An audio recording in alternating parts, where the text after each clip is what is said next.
Alright, what's up y'all? It's Cody. Back to give a little primer on how to do test hands a little bit better. Because big issue a lot of people seem to have with test hands is, it doesn't consider interruptions at all. But as you're playing out your test hands, you literally can just do that and consider an interruption. And we're going to show how that works out with this replay right now. So we're going to activate Libellion. Add something to hand, and because Gamma is now at 1, nobody's going to fear it, and they're going to Droll us on this. So we cannot add from deck to hand for the rest of this combo, and it's not going to matter, because we're going to just summon from deck and foolish burial stuff, and set things directly from deck instead. So we're making the Money Mud Dragon, then we're setting up an Etude, which is also going to get us Ringo Worm. So we'll fast forward through that, Etude into Ringo Worm, and then Saronir sets up our Regained. Muddy Mud fuses with the Etude, and then we Banish to get into a Grand Gignol. Then we use Ringo Worm and Grand Gignol to put Baronne on board to protect us for the rest of the combo. They would have had a Nibus basically right here, and we would still have CED to make our Libellion live as well. So we preserved a way to Libellion all through this as well. And now that we have Baronne on board, we're shielded from further interruptions. Obviously, if you get like Ashed or Impermed on your Tomb, that hurts, but you're looking at like 2 to 3 points of interaction now, and you still have a Libellion target nonetheless, and you still have a Seals after that. So you, at the very least, end on Seals, Beast, Regained.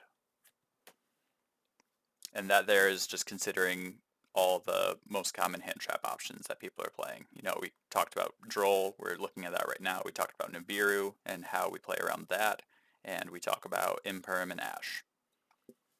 So the only other thing would really be Ghost Ogre exactly, but I'm not as concerned about that with how the format is shaping up. But now we're here, we have Albion still on field, we have a Ringo Worm in grave, we have a Baron on field, so we're going to banish Ringo, make a token, and make Despotter. Actually, we can use CED to pull back that Ringo Worm and then special summon it because we control a non-effect monster. And then just some finagling. And we sent this red MD off of the Grand Gignol to get further advantage because we'd already seen your Saronir and we can't add off of Absorrouter. And we also don't have a safe air in rotation, otherwise we could have sent like a Levy in here. Yeah.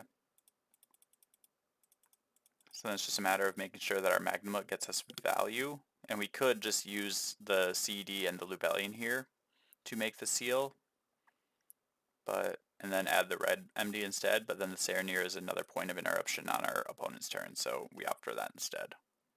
So we get our Beast, get our seal, CED goes to bottom, Saronir comes back to our hand from the graveyard by Magnamhut's effect. We set Etude from deck using Albion, and we get Regained back from Beast. And there you have it. That's a monster pop or negate, an Omni negate, a reborn, Seals bounce, quick synchro with Etude, tribute to pop with Beast, and we have the synchro material to make Chaos Angel. Or we can get Magnamhut off of this seal and then make Savage, depending on what our needs are.